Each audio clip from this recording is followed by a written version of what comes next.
السلام علیکم مفتی صاحب، ورزش کے بارے میں اسلام کے کیا احکامات ہیں؟ کیا مسلمانوں کے لیے ورزش کرنا روزانہ ضروری ہے؟ نبی صلی اللہ علیہ وسلم صحابہ کی زندگیوں سے کچھ ملتا ہے اس بارے میں، یا کوئی احکامات ہیں اسلام کے اس بارے میں؟ تو اس کی وضاحت فرما دیں۔ اور اگر ورزش کے لیے انسان کوئی کلب وغیرہ، جم وغیرہ جائے تو یہ بھی کیا درست ہے؟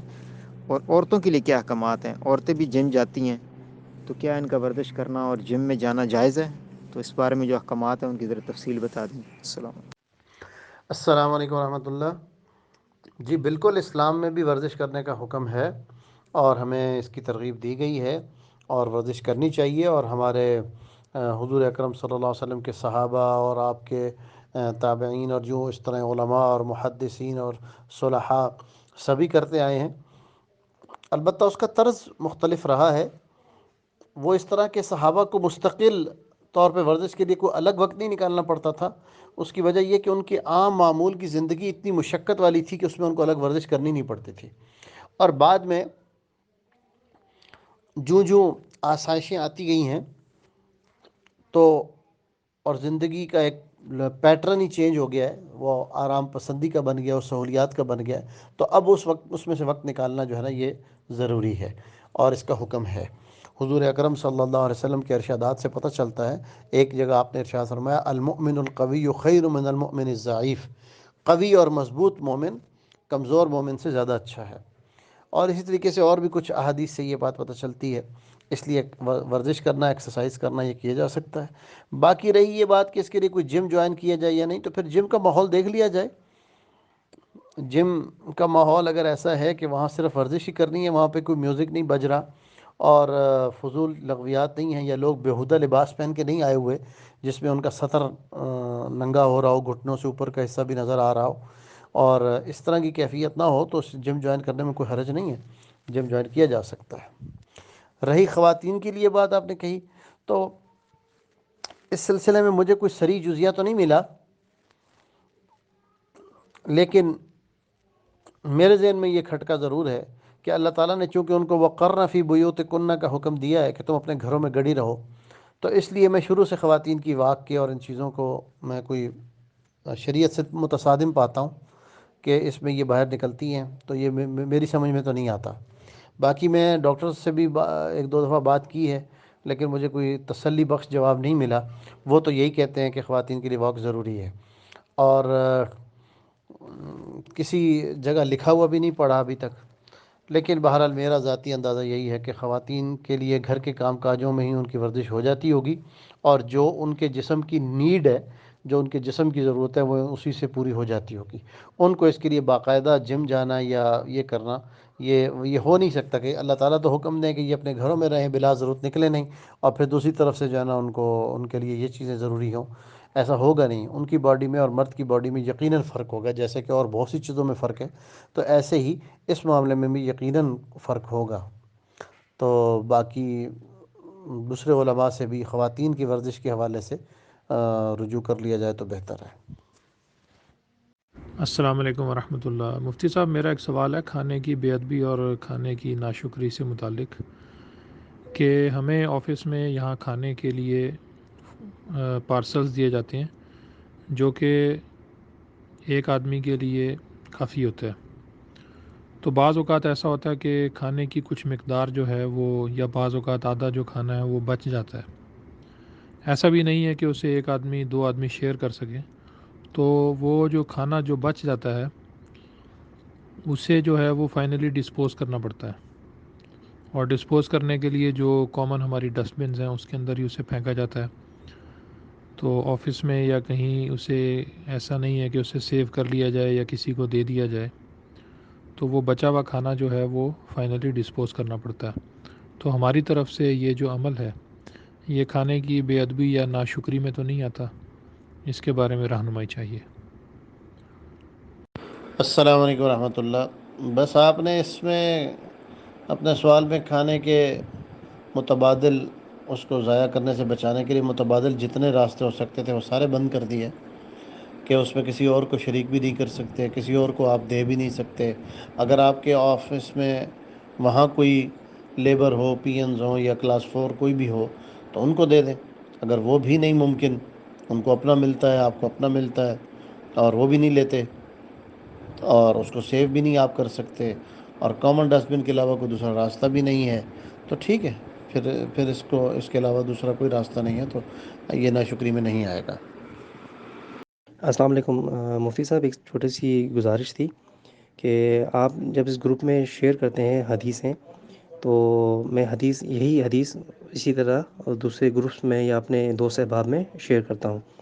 تو ایک دوست نے مجھ سے یہی کہا تھا کہ اس میں حدیث نمبر مینشن نہیں ہے، تو برائے کرم اس بارے میں ذرا رہنمائی فرمائیں۔ اگر حدیث نمبر مینشن ہو سکتا ہے تو مدد فرمائیں اس میں۔ السلام علیکم ورحمۃ اللہ۔ جی، ایک دفعہ پہلے بھی کسی بھائی نے یہ بات کہی تھی، تو میں نے ان سے بھی عرض کیا تھا کہ حدیث نمبر مینشن نہ کرنے کی وجہ یہ ہے کہ مختلف کتابوں میں مختلف نمبر لگے ہوئے ہیں، یعنی مختلف جو مختلف کتابیں مختلف مکتبوں نے چھاپی ہیں، تو ہر چھاپے والے کی ترتیب جو ہے نا اس میں فرق آ جاتا ہے، ایک بات۔ دوسری بات یہ کہ آج کل یہ سافٹ ویئر ایسے موجود ہیں، ایپس ایسی موجود ہیں جن میں یہ کتابیں ہیں، ان کی نمبرنگ ڈیفرنٹ ہے، تو ہوتا یہ ہے کہ جب ہم نمبر لگا کے بھیجتے ہیں، اگلا آدمی اس کو اپنے پاس اپنے حساب سے کسی نمبر میں سرچ کرتا ہے اور فوراً فتویٰ لگا دیتا ہے کہ نہیں جی یہ تو اس کتاب میں ہے ہی نہیں۔ اس لیے ہم نے نمبر لگانا چھوڑ دیا تاکہ حدیث کو تلاش کرنے کے لیے وہ کسی اہل علم سے رابطہ کریں گے، اور جب کسی اہل علم سے رابطہ کریں گے تو وہ ان کو بتا دیں گے کہ ہاں حدیث تو واقعتاً کتاب میں موجود ہے۔ باقی نیچے ریفرنس کے لیے ہم کتاب کا نام ضرور لکھ کے بھیجتے ہیں، اور اگر کہیں تو ہم اوپر باب کا نام بھی لکھ دیا کریں گے کہ کس باب میں یہ حدیث موجود ہے۔ تو یہ ہے وجہ حدیث کا نمبر نہ لگانے کی، کیونکہ جب نمبر لگاتے تھے تو لوگوں کی کنفیوژن بہت زیادہ تھی۔ اب باقی یہ کہ ہمارے گروپ کے ممبرز جو ہیں وہ الحمدللہ ایسے ہیں کہ ان کو اس کے لیے ضرورت نہیں پڑتی، وہ ہم پر اعتماد کرتے ہیں، اور انہیں پتہ ہے کہ ہم مستقل طور پہ مستند چیز ہی شیئر کرتے ہوتے ہیں، اور یہ بڑی چھان بین کے بعد شیئر کی جاتی ہے حدیث، تاکہ کوئی مختلف فی حدیث اور کسی کو جس سے اختلاف ہو سکتا ہے یا ایسی چیزیں ہم کوشش کرتے ہیں کہ نہ شیئر کریں کہ پہلی امت بڑی بٹی پڑی ہے، ٹوٹی پڑی ہے، ہم چاہتے ہیں امت جڑ جائے کسی طرح، تو اس لیے وہ اعتماد کرتے ہیں اور اس کو خوشی سے وہ قبول کر لیتے ہیں۔ تو باقی بات تو آپ کی ٹھیک ہے، اصولی طور پہ تو ریفرنس ہونا چاہیے، لیکن چند جو شکوک و شبہات پیدا ہوئے ماضی میں اس ریفرنس نمبر کی وجہ سے، اس کو چھوڑ دیا ہم نے پھر۔ السلام علیکم ورحمۃ اللہ وبرکاتہ۔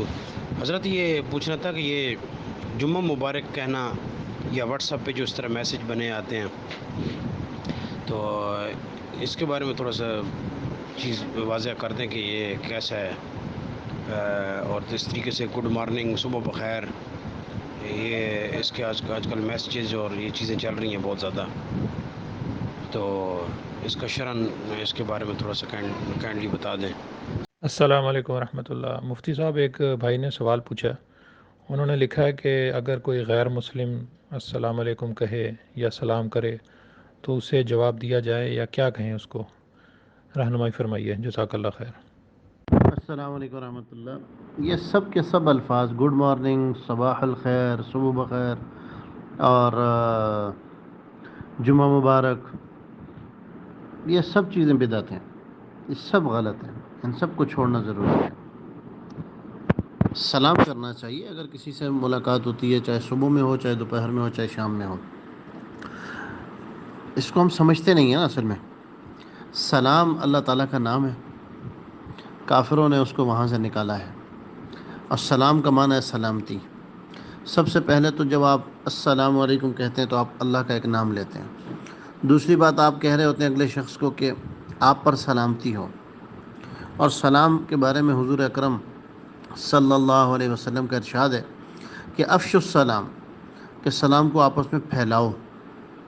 اور ایک اور جگہ آپ سے پوچھا گیا تھا ای الاسلامی خیرن، سب سے بہترین اسلام کون سا ہے، سب سے بہترین مسلمان کون سا ہے، تو آپ نے فرمایا تھا تطعم الطعام وتقرئ السلام علی من عرفت ومن لم تعرف، کہ لوگوں کو کھانا کھلانا اور ہر اس شخص ہر آدمی کو سلام کرنا، چاہے اس سے معرفت ہو یا نہ ہو، اس سے پہچان ہو یا نہ ہو۔ تو سلام کہنا اور سلام سے ابتدا کرنا اپنی بات کی، اپنے کلام کی، اس میں بہت برکت ہوتی ہے، اس میں خیر ہوتی ہے، اور آدمی دوسرے کے شر سے بھی محفوظ ہو جاتا ہے۔ تو اسی کی عادت بنانی چاہیے ہم لوگوں کو۔ غیروں سے متاثر ہوتے ہوتے ہم یہاں تک پہنچ گئے کہ سلام چھوڑ دیا اور دوسرے جملے کہنا شروع کر دیے۔ ایک بات۔ دوسری بات یہ ہے کہ جمعہ مبارک کا آپ نے پوچھا، تو جمعہ مبارک کہنا بھی بدعت ہے۔ جب تک یہ موبائل نہیں آئے تھے اور جب تک یہ واٹس ایپ نہیں آیا تھا، اس سے پہلے کے زمانے میں مجھے کہیں دکھا دیں آپ۔ چلو یہ کوئی زیادہ پرانی بات تو ہے نہیں نا کہ ہم پرانی کتابوں میں جائیں۔ آپ اپنی زندگیوں میں اس سے پہلے دکھا دیں کہ کہیں کوئی دو آدمی ملتے ہوں اور ملتے ہوئے ایک دوسرے کو جمعہ مبارک کہتے ہوں۔ ہے ہی نہیں۔ یہ ڈیجیٹل گناہ ہے، ڈیجیٹل بدعت ہے، جو ان ڈیجیٹل ڈیوائسز کے آنے کے بعد وجود میں آئی ہے، اور اس کو ختم ہونا چاہیے۔ اس سے احتراز لازم ہے۔ السلام علیکم ورحمۃ اللہ۔ السلام علیکم ورحمۃ اللہ۔ جی، غیر مسلموں کو تو سلام نہیں کر سکتے، اس لیے انہیں اس قسم کے الفاظ کہنا چاہیں تو کہے جا سکتے ہیں۔ السلام علیکم ورحمۃ اللہ۔ غیر مسلم سلام کہہ دے تو جواب میں اس کو سلام نہیں، وعلیکم السلام نہیں کہنا چاہیے، بلکہ السلام علی من اتبع الہدا کہنا چاہیے، یا سلام کا جواب دینا ہی نہیں چاہیے۔ او کیا حال ہے آپ کا، خیریت سے ہیں، طبیعت ٹھیک ہے، اس طرح کی کچھ باتیں کر دینی چاہیے۔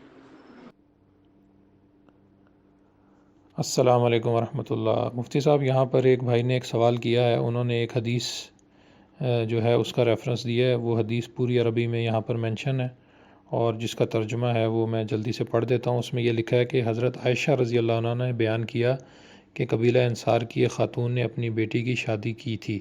اس کے بعد لڑکی کے سر کے اکثر بال بیماری کی وجہ سے گر گئے، تو وہ نبی کریم صلی اللہ علیہ وسلم کی خدمت میں حاضر ہوئیں اور آپ صلی اللہ علیہ وسلم سے اس کا ذکر کیا اور کہا کہ اس کے شوہر نے اس سے کہا ہے کہ اپنے بالوں کے ساتھ دوسرے مصنوعی بال جوڑ لے۔ نبی کریم صلی اللہ علیہ وسلم نے اس پر فرمایا کہ ایسا تو ہرگز مت کرو، کیونکہ مصنوعی بال سر پر جوڑنے والیوں پر لعنت کی گئی ہے۔ یہ حدیث انہوں نے مینشن کی ہے، اور اس کے بعد اس کے ساتھ انہوں نے سوال جوڑا ہے، اور وہ دریافت کرنا چاہتے ہیں، جو کہ وہ لکھ رہے ہیں کہ سلام مفتی صاحب، اس حدیث کا ریفرنس نمبر مل سکتا ہے، اور کیا یہ حدیث مردوں کے لیے بھی ویلڈ ہے جو خود نقلی بال یا وگ لگاتے ہیں؟ السلام علیکم ورحمۃ اللہ۔ جی، یہ حدیث مردوں کے لیے بھی ہے، لیکن جو آپ نے سوال پوچھا ہے یہ اس طرح نہیں ہے۔ وہ یہ ہے کہ وگ لگانا تو لگانا نہیں ہوتا، وہ تو سر پہ رکھی جاتی ہے اور پھر اتار دی جاتی ہے۔ ہاں، البتہ کوئی ایسے مصنوعی بال لگا دیے جائیں کہ وہ بالکل جسم کا حصہ بن جائیں تو وہ ٹھیک نہیں ہے، وہ جائز نہیں ہے شرعاً، وہ اس حدیث کے ضمن میں آ جائے گا۔ البتہ وگ لگانا، جس کو صرف سر پہ رکھنا کہتے ہیں اور بوقت ضرورت اتار لینا کہتے ہیں، وہ اس حکم میں نہیں آتا، اس کے لیے یہ والی وعید نہیں ہے۔ باقی آپ نے کہا حدیث کا ریفرنس، تو آپ مجھے گروپ سے باہر میسج کر دیں، میں انشاءاللہ تلاش کر کے پھر آپ کو وہاں بھیج دوں گا۔ السلام علیکم ورحمۃ اللہ۔ مفتی صاحب، ایک بھائی کا سوال ہے ہیئر ٹرانسپلانٹ سے ریلیٹڈ۔ تو انہوں نے لکھا ہے کہ آج کل ہیئر ٹرانسپلانٹ کراتے ہیں، اس کے بارے میں کیا حکم ہے؟ اس کا جواب درکار ہے، اللہ پاک جزائے خیر دے۔ السلام علیکم ورحمۃ اللہ۔ السلام علیکم ورحمۃ اللہ۔ ہیئر ٹرانسپلانٹ میں یہ بات سمجھنی چاہیے کہ اگر تو اپنے ہی جسم کے کسی اور حصے کے بالوں کو سر پہ لگا دیا جائے، یا سر کے ہی جو پچھلا حصہ ہوتا ہے اور کانوں کے اوپر کا حصہ ہوتا ہے، ان حصوں کے بال چونکہ اکثر نہیں گرتے، اور ان حصوں سے بال اٹھا کے سر کی چوٹی پر لگا دیے جائیں، تو یہ صورت تو جائز ہے۔ لیکن کسی اور انسان کے بال اپنے سر پہ لگانا یا مصنوعی بال لگوانا، یہ شرعاً جائز نہیں ہے۔ السلام علیکم مفتی صاحب، کیا حال ہیں؟ ٹھیک ٹھاک ہیں؟ امید ہے خیریت سے ہوں گے۔ مفتی صاحب، صغیرہ گناہ کبیرہ گناہ ہیں، لیکن سب سے اللہ کے نزدیک سب سے ناپسندیدہ گناہ کون سا ہے؟ اور اسی طرح سب سے پسندیدہ نیکی اللہ تعالیٰ کے نزدیک کون سی ہے؟ اور کوئی ایسا بھی گناہ ہے کہ جو توبہ سے بھی معاف نہیں ہوتا؟ اس چیز کے بارے میں حضرت تھوڑا سا بتا دیجیے گا۔ السلام علیکم ورحمۃ اللہ۔ یہ بڑی لمبی چوڑی تفصیل ہے، اس طرح نہیں ہے کہ کوئی ایک گناہ کہہ دیا جائے کہ یہ سب سے زیادہ برا ہے اور کوئی ایک نیکی کہہ دی جائے کہ سب سے بہتر ہے۔ بہت ساری نیکیاں ہیں، لوگوں کو کھانا کھلانا بہت بہتر ہے، پانی کا بندوبست کر دینا بہت بہتر ہے، اور لوگوں کے ساتھ اچھا رویہ رکھنا بہت بہت بہتر ہے، لوگوں کی غلطیوں پر ان کو معاف کر دینا یہ بہت بڑے درجے کا حامل عمل ہے، رشتہ داروں کے ساتھ صلہ رحمی کے اوپر اتنی زیادہ فضائل آئے ہیں، صبر کے بہت زیادہ فضائل ہیں۔ تو اس طرح کسی ایک نیکی کو متعین نہیں کر سکتے آپ۔ حضور اکرم صلی اللہ علیہ وسلم سے پوچھا گیا کون سی نیکی سب سے بہتر ہے، یہ ایک سوال اگر 10 دفعہ پوچھا گیا تو 10 دفعہ آپ کے جواب مختلف رہے ہیں، جس سے یہ پتہ چلتا ہے کہ بہت ساری نیکیاں بہتر ہیں۔ ایسے ہی گناہوں میں آپ نے کہا کہ کبیرہ تو ہیں، تو کبیرہ میں برا کون سا ہے؟ تو بہت سارے گناہ برے ہیں۔ مثلا ایک حدیث میں حضور اکرم صلی اللہ علیہ وسلم نے ارشاد فرمایا کہ سب سے برا آدمی وہ ہے جو اپنی پڑوسن سے زنا کر لے۔ اب زنا تو برا ہی ہے، لیکن پڑوسن سے کرنا زیادہ برا بتایا۔ اور ایک جگہ آپ نے فرمایا متکبر فقیر بہت برا ہے۔ اللہ کو تو متکبر ہی برا لگتا ہے، لیکن متکبر فقیر زیادہ برا لگتا ہے کہ اس کے پاس تکبر کے اسباب نہیں ہے اور تکبر کرتا ہے۔ اور بوڑھا زانی اللہ کو برا لگتا ہے، اور جھوٹا بادشاہ برا لگتا ہے۔ تو اس طرح اور بھی بہت ساری احادیثوں سے بہت سارے گناہوں کی وہ آئی ہے۔ سود کے بارے میں بہت سخت وہ آیا ہے، شرک کے بارے میں بہت زیادہ آیا ہے، لیکن ایسی بات نہیں ہے کہ توبہ سے کوئی معاف نہ ہوتا ہو۔ کوئی گناہ ایسا نہیں ہے جو توبہ سے معاف نہ ہوتا ہو، کوئی بھی گناہ ایسا نہیں ہے، سب گناہ توبہ سے معاف ہو جاتے ہیں۔ السلام علیکم مفتی صاحب، ہمارے ایک عزیز ہیں، وہ اپنے بیٹے کا نام شوذب رکھنا چاہتے ہیں، کیا اس کا کوئی مطلب ہے یا کوئی ایسا کوئی اسلامی نام ہے یا کسی صحابی کا نام ہے؟ اس کے بارے میں وضاحت فرما دیجیے، جزاک اللہ۔ السلام علیکم ورحمۃ اللہ۔ میرے علم میں نہیں ہے یہ نام، میں تو پہلی بار سن رہا ہوں۔ صحابہ کے ناموں میں تو نہیں ہے، اور ویسے بھی کوئی اسلامی نام نہیں لگ رہا۔ السلام علیکم ورحمۃ اللہ۔ مفتی صاحب، ایک بھائی کا سوال ہے جو کہ انہوں نے لکھ کر دریافت کیا ہے۔ وہ اپنے میسیج میں لکھتے ہیں کہ السلام علیکم ورحمۃ اللہ، مفتی صاحب ایک حدیث صحیح بخاری کی پڑھی جس میں نبی کریم صلی اللہ علیہ وسلم نے 5 جانوروں کو موذی قرار دیا، جس میں ایک چوہا، بچھو، چیل، کوا یا کاٹنے والا کتا، تو جسے حرم میں بھی مار سکتے ہیں، لیکن بسر اوقات دیکھا گیا ہے کہ لوگ چیل کو پھیپھڑے وغیرہ ڈالتے ہیں صدقہ کی نیت سے، کیا یہ عمل ٹھیک ہوگا؟ جبکہ حدیث میں اسے مارنے کا حکم دیا گیا ہے۔ جواب دی کر شکریہ کا موقع عطا کیجیے، والسلام۔ السلام علیکم ورحمۃ اللہ۔ نہیں، صرف چیل کے لیے اگر لوگ ڈالتے ہیں تو وہ تو مناسب نہیں ہے، البتہ اگر باقی جانور پرندوں کی نیت سے بھی ڈال لیں اور بیچ میں کوئی چیل بھی کھا لیتی ہے تو پھر اس میں کوئی حرج نہیں ہے۔ السلام علیکم مفتی صاحب، میرا سوال یہ ہے کہ امتی آپ صلی اللہ علیہ وسلم کے کیا صرف مسلمان لوگ ہی امتی ہو سکتے ہیں، یا امتی وہ بھی ہیں جو کافر ہیں، اور کیا قیامت تک آنے والے لوگ جو بھی ہوں گے وہ بھی امتی آپ صلی اللہ علیہ وسلم کے امتی ہوں گے، چاہے وہ مسلمان ہوں یا چاہے کافر ہوں؟ اس میں تھوڑی سی وضاحت فرما دیں، جزاک اللہ۔ السلام علیکم ورحمۃ اللہ۔ حضور اکرم صلی اللہ علیہ وسلم کے بعد جتنے لوگ دنیا میں آ رہے ہیں قیامت کے دن تک، وہ سب کے سب آپ صلی اللہ علیہ وسلم کے امتی ہیں۔ ہاں، البتہ امت کی 2 قسمیں ہیں، ایک امت دعوت ہے، دوسری امت اجابت ہے۔ جنہوں نے آپ کی دعوت کو قبول کر لیا ہے وہ امت اجابت ہے، اور جنہوں نے ابھی تک قبول نہیں کیا اور انہیں دعوت کی ضرورت ہے وہ امت دعوت ہے، باقی ہیں سب امتی۔ السلام علیکم ورحمۃ اللہ۔ مفتی صاحب، میری بیٹی کا نام ہم نے رکھا تھا صحابیہ کا، غالباً سمرا تھا یا سمرا، لیکن ابھی ہمیں کنفیوژن ہو رہی ہے کیا نام اصل میں تھا، سمرا یا سمرا، سین سے یا سا سے؟ تو تاکہ ہم اسکول میں وہی رجسٹر کروائیں، سا والا یا سین والا؟ تھوڑی وضاحت فرما دیجیے، جزاک اللہ۔ السلام علیکم ورحمۃ اللہ۔ دیکھیں، سین کے ساتھ سامورہ یہ صحابی کا نام ہے، بلکہ کئی صحابہ کا نام ہے، ایک سے زیادہ صحابہ کے نام ہے سامورہ۔ سین اور میم پر پیش ہے، پھر را ہے، پھر ہا ہے، لیکن یہ مرد صحابہ کے نام ہے۔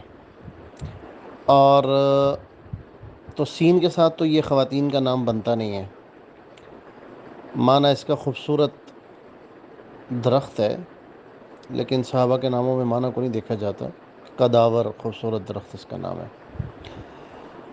اور اگر اس کو سا کے ساتھ لیں، ثمرہ، تو پھل تو بنتا ہے، نام تو ٹھیک ہے بچیوں کا بھی بن جائے گا، لیکن وہ صحابیات کے ناموں میں نہیں ہے۔ سا کے ساتھ صحابیات کے ناموں میں کوئی نام ہے نہیں ایسا۔ تو اب دیکھ لیں آپ نے کیا رکھا تھا، کہاں سے رکھا تھا، یہ اب آپ بہتر سمجھتے ہیں۔ السلام علیکم ورحمۃ اللہ وبرکاتہ۔ مفتی صاحب برائے مہربانی اگر ہو سکے تھوڑا جلدی سے نماز کسوف جو ہے گرن کے وقت اس کا طریقہ بتا دیجئے، جزاک اللہ۔ السلام علیکم ورحمۃ اللہ۔ سورج گرہن کے لیے 2 یا 4 رکعت نماز پڑھنا مسنون ہے۔ بہتر یہ ہے کہ سب لوگ اکٹھے ہو کے پڑھیں، امام جماعت سے نماز پڑھائے، اونچی آواز سے قرات کرے، اور اگر ایسی صورت نہ بن سکے تو پھر لوگ تنہا بھی، اکیلے بھی گھروں میں یہ نماز پڑھ سکتے ہیں۔ اور جیسے عام طور پہ ہم 2 رکعت نماز پڑھتے ہیں، اسی طرح سے 2 رکعت نماز پڑھی جائے، اور لمبی نماز پڑھی جائے، جس قدر لمبی قرات کی جا سکے لمبی قرات کی جائے، لمبا رکوع اور پھر لمبا سجدہ کیا جائے، تشہد میں خوب دعائیں مانگ کے اسے بھی لمبا کیا جائے، اور نماز پوری کرنے کے بعد بھی بہت طویل اور لمبی دعا مانگی جائے۔ السلام علیکم ورحمۃ اللہ وبرکاتہ۔ حضرت جی، ایک صاحب سے واسطہ پڑا ہے، تو تھوڑی سی ان سے ویسے بات لمبی ہوگی، تو وہ کہنے لگے کہ حدیث میں آتا ہے کہ نبی علیہ السلام نے فرمایا ہے کہ قیامت کے قریب جو بدترین مخلوق ہوگی وہ علماء ہوں گے۔ تو کیا کوئی ایسی بات ہے، یا اگر ہے بھی تو وہ کس زمرے میں ہے؟ یہ برائے مہربانی یہ دل کی تسلی کے لیے تھوڑی وضاحت فرما دیں۔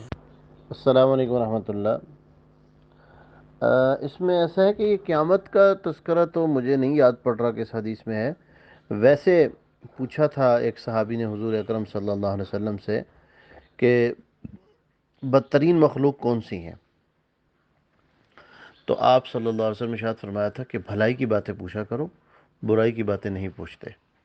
اور پھر آپ صلی اللہ علیہ وسلم نے ارشاد فرمایا تھا کہ بدترین مخلوق بدترین علماء ہیں۔ یہ حدیث اس طرح ہے۔ تو یہاں پہ دونوں باتیں موجود ہیں نا، بدترین کا لفظ مخلوق کے ساتھ بھی موجود ہے، اور بدترین کا لفظ علماء کے ساتھ بھی موجود ہے، کہ جو علماء بگڑ جائیں گے، اور جو علماء لوگوں کو دین پر لانے کی بجائے دین سے دور کرنے کا ذریعہ اور سبب بنیں گے، اور جو علماء لوگوں میں نفرتیں بانٹنے کا ذریعہ اور سبب بنیں گے، جو علماء لوگوں کو اللہ کے قریب کرنے کے، حضور اکرم صلی اللہ علیہ وسلم کی سنت کے قریب کرنے کی بجائے اور آپس میں جوڑنے کی بجائے تفرقہ بازی اور ایک دوسرے کو توڑنے میں یا اللہ اور اللہ کے حکموں سے دور کرنے میں لگ جائیں گے، یا وہ علماء جو عالم تو تھے لیکن انہوں نے علم کی محنت چھوڑ دی اور انہوں نے دنیا ہی کو اپنا مقصد بنا لیا اور اس میں بہت عروج پہ چلے گئے اور اسی کے پیچھے منہمک ہو گئے، تو ایسے علماء اس سے مراد ہو سکتے ہیں۔ اور یہ حقیقت ہے، ان کی وعیدیں اور بھی دوسری بھی بہت سی حدیثوں میں آئی ہیں۔ تو بات یہ ہوتی ہے کہ جتنا اونچا عہدہ ہوتا ہے یا جتنی کسی چیز کے فائدے زیادہ ہوتے ہیں، اس چیز کے نقصانات بھی اگر غلط ہو جائے تو زیادہ ہوتے ہیں۔ علم کے فائدے بہت ہیں، اور علم کی وجہ سے آخرت میں نجات کا ذریعہ اور سبب بننا، اس طرف سے بھی یہ بہت بڑی چیز ہے، لیکن اگر یہ آدمی اپنی پٹری سے اتر جائے تو پھر یہ بہت زیادہ نقصان کا ذریعہ اور سبب بھی ہے۔ اس لیے علماء کے لیے عوام کو بھی چاہیے کہ اپنے علماء کی ہدایت کی پہ رہنے کے لیے دعا مانگتے رہا کریں۔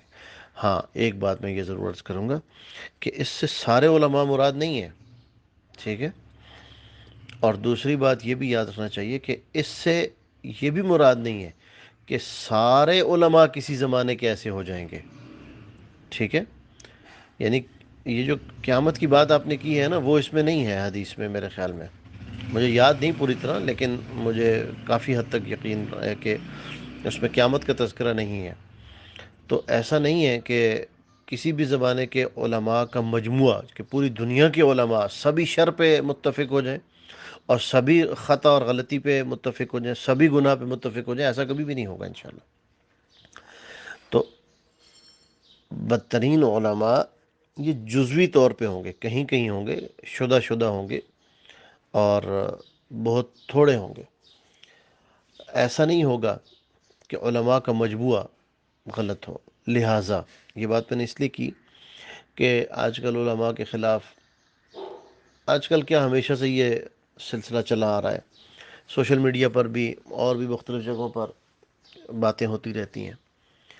تو اگر کوئی آدمی اس حدیث کو دلیل بنا کر یہ سمجھے کہ سارے ہی وقت کے علماء، سارے ہی اکابر علماء سب کے سبھی بدترین ہیں اور سب کے سبھی شر پہ اکٹھے ہو گئے اور سب کے سبھی امت کو گمراہ کرنے پہ لگ گئے، تو یہ بہت بڑی ان کی خطا ہے۔ ہمیں تو حضور اکرم صلی اللہ علیہ وسلم نے یہ بھی ارشاد فرمایا ہے، من صافح عالما فقد صافحنی، جس نے کسی عالم سے مصافحہ کیا اس نے گویا کہ مجھ سے مصافحہ کیا۔ اور آپ صلی اللہ علیہ وسلم نے ارشاد فرمایا، من زار عالما فکأنما زارنی، جس نے کسی عالم کی زیارت کی اس نے گویا کہ میری زیارت کی۔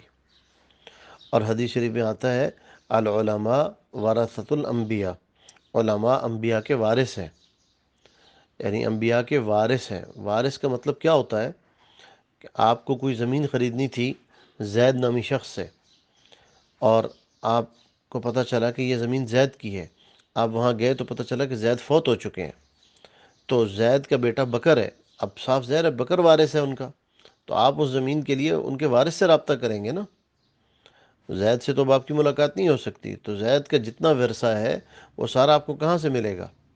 وہ بکر سے ملے گا، ان کے بیٹے سے۔ تو حضور اکرم صلی اللہ علیہ وسلم نے ارشاد فرمایا، العلماء ورثۃ الانبیاء، کہ علماء انبیاء کے وارث ہیں، اور انبیاء کرام نے انما الانبیاء لم یورثوا دینارا ولا درہما، وہ دینار اور درہم نہیں چھوڑا کرتے تھے، بلکہ بل ورثوا العلم، وہ علم کا وارث بنایا کرتے تھے۔ تو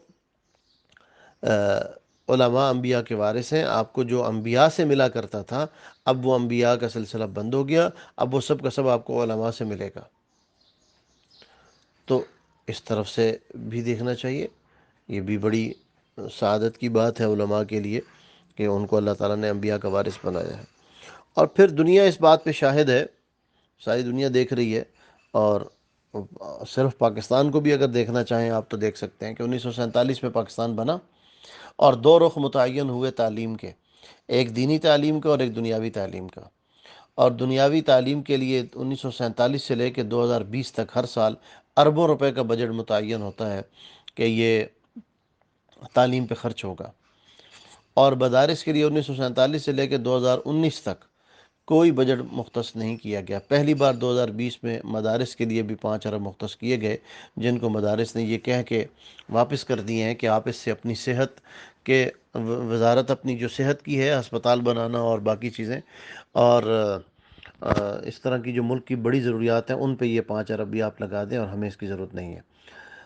تو یہ پہلی بار ہوا ہے۔ بہرحال اب تک اس مدارس کے تعلیم کے لیے 1 روپیہ نہیں دیا گیا، اور دنیاوی تعلیم کے لیے 1947 سے لے کر اب تک اربوں روپیہ ہر سال دیا گیا۔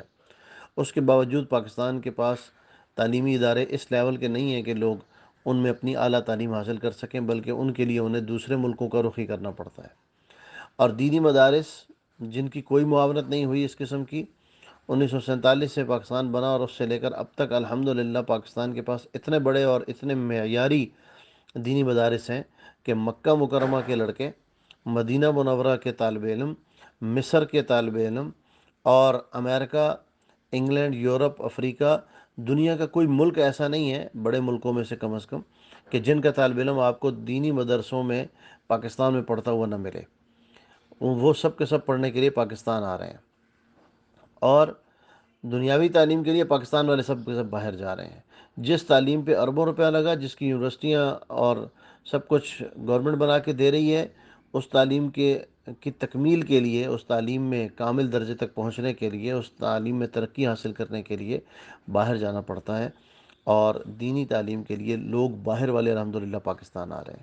تو یہ اعزاز بھی علماء کے سر ہے کہ جنہوں نے اس کٹھن اور مشکل راستے پہ چل کر بھی ملک کو اتنا اوپر پہنچایا ہے، اور الحمدللہ دین کے کام میں انہوں نے کسی قسم کی خیانت نہیں کی، اپنی ذاتی تکلیفیں برداشت کی، اپنے بچوں، اپنے گھر کے افراد کو سب کو قربانی پہ لایا، اور بغیر معاوضے کے یا انتہائی قلیل تنخواہوں پہ انہوں نے کام کر کے یہاں تک الحمدللہ دین کو پہنچایا ہے۔ اور پورے ملک میں الحمدللہ اس وقت جو دینی فضا ہے اس میں سارا کردار علماء کا ہے، اسی طریقے سے دوسرے ممالک میں بھی۔ تو یہ چیز بھی دیکھنی چاہیے۔ یہ میں نے صرف اس لیے بات کی کہ آپ نے چونکہ تذکرہ کیا تھا بیچ میں کہ کسی صاحب سے بات ہو رہی تھی اور انہوں نے ایسا کہا، تو اب یہ نہیں پتہ کہ وہ صاحب بات سمجھنے کے لیے یہ بات آپ سے کر رہے تھے یا ضد اور عناد کی وجہ سے کر رہے تھے۔ اگر سمجھنے کے لیے کر رہے تھے تو پھر تو جو باتیں میں نے عرض کی ہیں یہ سمجھنے کے لیے کافی ہیں، اور ضد اور عناد کی وجہ سے کر رہے تھے تو اس کا تو کوئی علاج دنیا میں نہیں ہے۔ اللہ تعالی ہمیں عمل کرنے کی توفیق عطا فرمائے، اور اللہ تعالی ہمیں علماء کی قدر بھی کرنے کی توفیق عطا فرمائے، اور علماء کے خلاف زبان درازی سے بھی اللہ تعالی ہمیں روک دے۔ مولانا یوسف صاحب رحمۃ اللہ علیہ کا فرمان ہے کہ جو لوگ علماء کے خلاف زبانوں سے باتیں کرتے ہیں، مجھے اس بات کا خوف ہے کہ مرنے سے پہلے اللہ تعالیٰ ان کا ایمان نہ سلب کر لے۔ تو یہ بات مولانا یوسف صاحب رحمۃ اللہ نے ویسے نہیں فرمائی، یہ حدیثوں میں ایسی باتیں موجود ہیں جن سے یہ مستفاد ہوتا ہے، جن سے یہ استنباط کیا جا سکتا ہے کہ وقت کے اکابر علماء کے خلاف بولنا، کسی ایک آدھے فرد کے خلاف اگر آپ بولیں گے وہ بھی ٹھیک نہیں ہے، لیکن ممکن ہے ایک آدھے کی خطا تو ہو سکتی، لیکن مطلقاً علماء کے خلاف بولنا اور سارے علماء کو گمراہ سمجھنا یا سارے علماء کو بدترین سمجھنا، یہ تو یقیناً موت سے پہلے اللہ تعالیٰ ایمان سلب کر لیں گے۔ اس لیے اللہ تعالیٰ ہم سب کو اس سے بچائے۔ خطائے علماء گرفتن خطا است، علماء کی خطا، غلطی پکڑنا ہی خطا ہے۔ غلطیاں نہیں پکڑی جاتی، جیسے ماں باپ انسان کے غلطی بھی کر رہے ہوں تو آدمی ان کو طریقے سے سمجھا لیتا ہے، اگر بات ان کی سمجھ میں آ جائے ٹھیک ہے، ورنہ ان کو چھوڑ دیتا ہے۔ غلطی کی وجہ سے ان کو سزا نہیں دیتا، اس کی غلطی کی وجہ سے ان سے تعلق نہیں چھوڑتا، اور ان کی غلطی کی وجہ سے ان کے ساتھ کوئی اپنا رویہ برا نہیں کرتا۔ ایسے ہی علماء سے بھی اگر غلطی ہو تو، یا علماء کی ذاتی زندگی میں کچھ چیزیں ایسی نظر آ رہی ہوں تو اس کی وجہ سے ان کو متہم نہیں کیا جاتا، ورنہ اپنی آخرت خراب ہونے کا خطرہ ہوتا ہے۔ اللہ تعالی ہماری حفاظت فرمائے۔ السلام علیکم ورحمۃ اللہ۔ السلام علیکم ورحمۃ اللہ۔ حضرت مفتی صاحب، ایک بھائی کا سوال ہے، انہوں نے اپنے سوال میں لکھا ہے کہ مفتی صاحب مجھے اس معاملے میں رہنمائی چاہیے کہ اگر بیٹی اپنے باپ کے پاؤں دبائے یا بہو اپنے سسر کی خدمت کرے تو اس میں اگر کچھ شہوت کے عناصر موجود ہوں تو کیا کرنا چاہیے؟ تفصیل سے بیان کر دیجئے، جزاک اللہ خیر۔ السلام علیکم ورحمۃ اللہ۔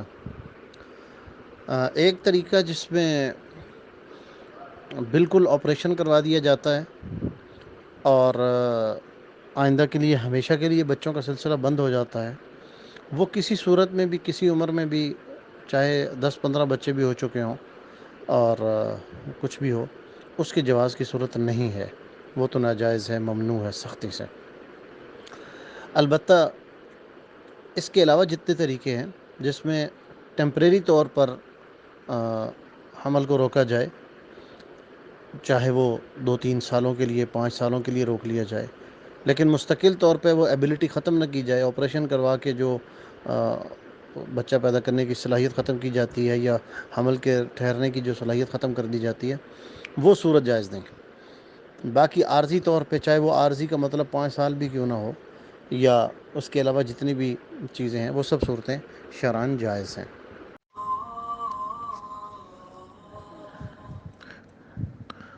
السلام علیکم ورحمۃ اللہ۔